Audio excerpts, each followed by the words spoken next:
Alright guys, you want to know why we had a death wobble? This is what the shock the steering dampener was bolted with, and it was just loose in there, so this had a lot of play in it.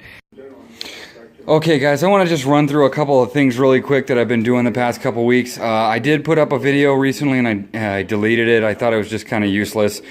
But basically this is what I found.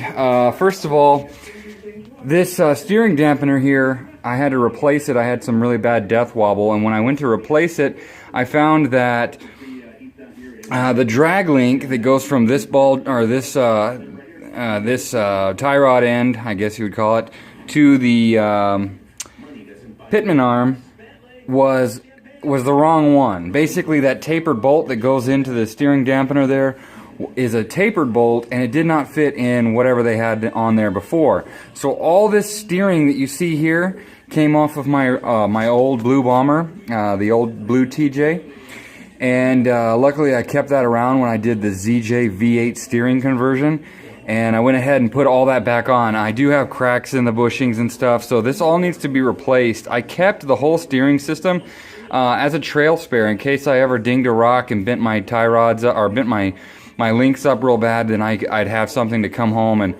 and put something on until I got it changed out. So it's always a good idea to keep your steering setup if you replace it and there's nothing really that wrong with it, you're just upgrading. It's always a good idea, and that goes for any part that you're upgrading and the part that you take off is still in good condition. Go ahead and keep that. It really comes in handy, as you can see here. Some other things that I found out that you might have noticed if you're paying close attention is look at that big old glob of a weld right there. See that? Really bad hack up job of welding there. Basically something happened in this area, and this whole pin here for my quick disconnects wobbles around really bad. It's pretty jacked up. So basically what happened was they either, one of two things, either this broke or bent and they replaced it with this little piece. They tried to mock it up the best they could. They obviously did a poor job, and you know, that's no big deal. They got the job done right, but whatever the case, it's not good, and it's not satisfactory. It can't stay like that. There's a lot of wobble here, and that can cause problems. Premature wear. These are really expensive quick disconnects, and I don't really want to screw those up, so we're gonna need to get that fixed. Basically, one of two things happened. Either this broke, bent, something like that. They had to cut it off and replace it, or they were trying to put on a 1-ton steering and the tie rods were getting in the way, so they cut it off and we're just going to run without a sway bar. Whatever the case, it's gone, and it doesn't really matter. I could get a hold of the guy and say, hey, what the hell happened here? But I don't really care because it doesn't matter. It is what it is. It's here, and I got to fix it. The other thing I found out is that he put on bar pin eliminators, so that's what this rectangular piece is right here. It eliminates a bar pin that sits down in there, and it actually gives you a little more travel in your shock. I'll have to take that into consideration when I'm replacing my shocks. What else? So he had the whole reason I have the tire off here is because he had one tire that was different. This is a Wrangler of some sort, and that could have also been part of the issues with the death wobble that I was having. So yeah, Goodyear Wrangler. So 33, 12, 50, 15s is what's on there. The spare that looks like it's never been used, so I went ahead and put it in the back. Maybe it has been. I'm not super sure. It looks dirty, right? But it was also on the back tailgate. So anyway, and I do have the tailgate extension thing going on. But I don't want to put it on there, so I'm going to leave that off of there for now. Anyway, guys, so I'm going to put this tire back on, and the other thing I found out is that he put a really fancy exhaust system on there. It's like that. So, like I said, he did put a very fancy exhaust system on there. I'd have to kind of get under there to show you. But basically, it's that split header type. There's two flanges coming off the header, and both have cats on it, is what it looks like. It's like that same system. If you guys watch Bullshit Corner, he put that very same system on there. So And what I'm thinking too, guys, is that I'm hoping, is that maybe that's the cause of my tick, is an exhaust leak from poor work, whatever. You know, he maybe messed that up somehow. So anyway, hopefully, I don't know. We'll have to see. Another bad thing, though, is that I did find a pretty significant leak going on behind the valve cover. Let me get you a little flashlight. Maybe we can shine it on back there. Have no idea what it could be. But if you look real close where my light is pointing, that strap right there is my ground strap, and the shiny stuff at the bottom there, boop, boop, boop, that is oil. And it's pretty wet and filthy. I haven't noticed this thing leaking anything, but I've been parking it in the dirt. So I'm gonna park it up on the concrete for a couple days. I also noticed that this cheap eBay radiator is leaking.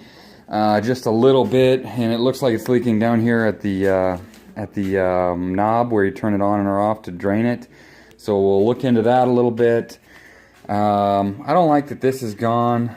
That could, you know, if you're going down a dusty road, that's going to clog up that air filter quick. Anyway, guys, and I showed you before that he did disconnect the AC, so I don't know why, and I don't know how or why or what. But the heater in this thing actually works really, really, really well, which I'm super happy about. My previous TJ heater did not work well at all. It was really, really bad, and it was really, really cold. One mod that I really decided I don't like is the roof or the hood mount jack. I hate that. You can't pull your hood all the way back onto your windshield, and then that kind of takes away from some of the light that you could be getting on your engine bay. So luckily I had my old bolts from my blue TJ, and I went ahead and threw those back on there, but I was missing one, so to make it look kind of uniform, I put the two blues in the back and the longer ones for that bracket up I left on the front.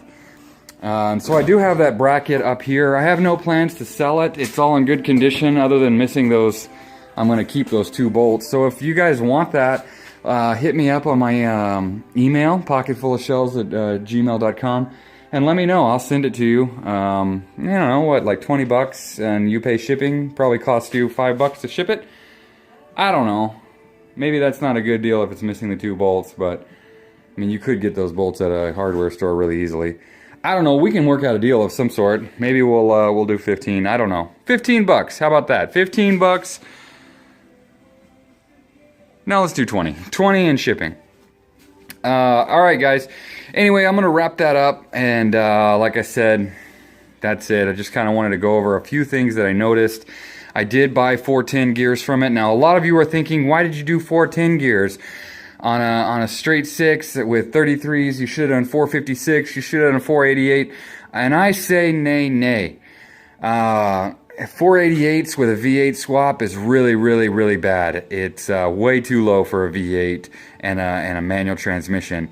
And I'm not saying I'm gonna swap a V8, but I want to swap a V8 or do a turbo. Right now, the turbo is I'm really researching a turbo really hard. I don't know anything about forced induction, but my buddy Justin Melton, he has a little YouTube channel, and he also did a V8 swap. He's kind of been walking me through some of the steps of doing a turbo swap. So one way or another, I have a running 5.2 right there. I've got the harness. I've got a newer style intake to go on it. I've got things I can do here. So we will do something as far as power. I can't stand not having the power after having the V8. So anyway, that's enough of my talking. I'll let you guys know more stuff as it goes along. Yeah, so I've obviously done a few modifications, just the sway bar, the winch, and that's pretty much it. So I do have the Dana 35 stuff coming. I'm going to go ahead and stick with the 35 for right now. Just because I'm having a hard time sourcing an 8.8 at a reasonable price.